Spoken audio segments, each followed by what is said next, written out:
Hello everyone, welcome back to my YouTube channel. आओ सीखे शब्दों के अर्थ में।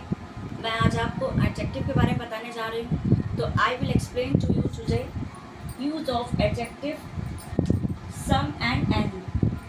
तो आज हम सम और एनी की बात करने के लिए यहाँ पे उपस्थित हुए हैं। तो सम का प्रयोग लिखा हुआ है अफर्मेटिव सेंटेंस में सिंगुलर अनकाउंटेबल नाउन के पहले मात्रा में बोध कराता है। पहले तो हमको ये देखना है कि सम का मतलब क्या होता है। सम का मतलब भी होता है कुछ या थोड़ा, कुछ या थोड़ा जो कि मात्रा में, ठीक है। और एनी का प्रयोग होता है, ये भी कुछ और थोड़ा के लिए ही प्रयोग करते हैं, लेकिन इसमें क्या होता है, संख्या का बोध कराता है ये, ठीक है। There is a difference between some and any, okay.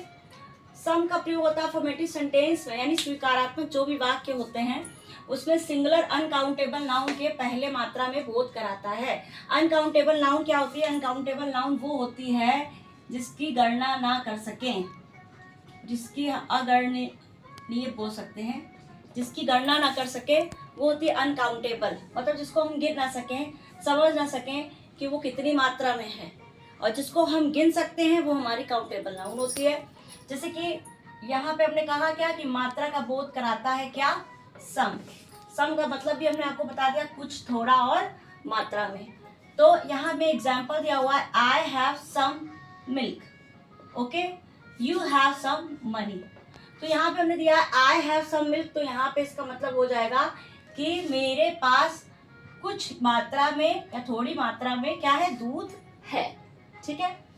अब हम दूसरा एग्जाम्पल देते हैं, यू हैव सम मनी, यानी तुम्हारे पास कुछ पैसे हैं, तुम्हारे पास कुछ पैसे हैं या थोड़े पैसे हैं, ओके। तो यहाँ पे किसको आइडेंटिफाई कर रहा है? यहाँ पे जो है कर रहा है क्वांटिटी को, यानी क्वांटिटी बता रहा है, क्वांटिटी मात्रा बता रहा है, ठीक है। अब हम इधर आ जाते हैं एनी के प्रयोग में। तो एनी का जो प्रयोग होता है प्लूरल काउंटेबल नाउन में संख्या का बोध कराने के लिए होता है। यानी प्लूरल काउंटेबल मतलब होता है बहुवचन, जैसा कि आपको पता होगा सिंगुलर बने होता है एक वचन, तो बहुवचन जो गणनीय, गणनीय जो होता है जिसको हम गिन सके, तो बहुवचन में जो गणनीय संज्ञा होती है उसमें संख्या का जो बोध कराता है, संख्या का जो बोध कराता है वो हमारा कहलाता है प्लूरल काउंटेबल नाउन में, यानी एनी का प्रयोग। जैसे अपने एग्जांपल यहाँ दिया है आई हैव एनी बुक्स। तो यहाँ पे आप कहेंगे कि कोई, कुछ और थोड़ा, तो यहाँ पे भी इसका मतलब हुआ कोई, कुछ, थोड़ा, यहाँ पे भी इसका मतलब वही हुआ। लेकिन एनी का प्रयोग यहाँ पे हम संख्या के लिए प्रयोग कर रहे हैं, तो यहाँ पे हो जाएगा आई हैव एनी बुक्स, यानी मेरे पास कुछ संख्या में ही किताबें हैं, ठीक है। यू हैव एनी पेन्स, तुम्हारे पास कुछ संख्या में पेन हैं, ठीक है। कुछ संख्या में पेन्स हैं, कुछ संख्या में क्या है? बुक्स हैं।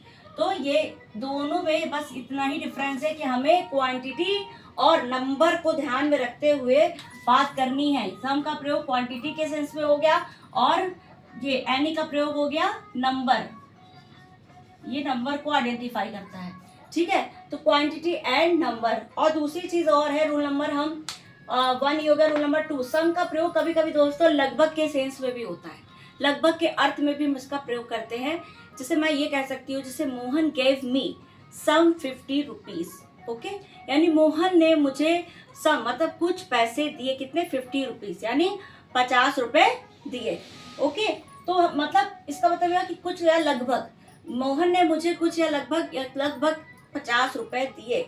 और भी दूसरा एग्जाम्पल ले सकते हैं, ऋतु गेव मी सम 20 रुपीज, यानी ऋतु ने मुझे लगभग 20 रुपए दिए। तो हमको ये भी ध्यान रखना है कि जो सम का प्रयोग होता है वो लगभग के भी अर्थ में किया जाता है, लगभग, ठीक है। तो हम लोग जैसे अपने डेली लाइफ की भाषा में बोलते हैं लगभग इतना दिया, लगभग उतना दिया, तो आपको on that situation we have to use only some, okay. तो हर रोज की तरह मैं आपके लिए 2 वर्ड्स लेके आती हूँ। मेरा आज का पहला वर्ड्स होगा जो कि है कॉम्प्लिकेटेड, COMPLICATED। कॉम्प्लिकेटेड माने होता है जटिल, यानी इसका मतलब सिनोनिम्स जो रहेगा डिफिकल्ट, यानी कठिन।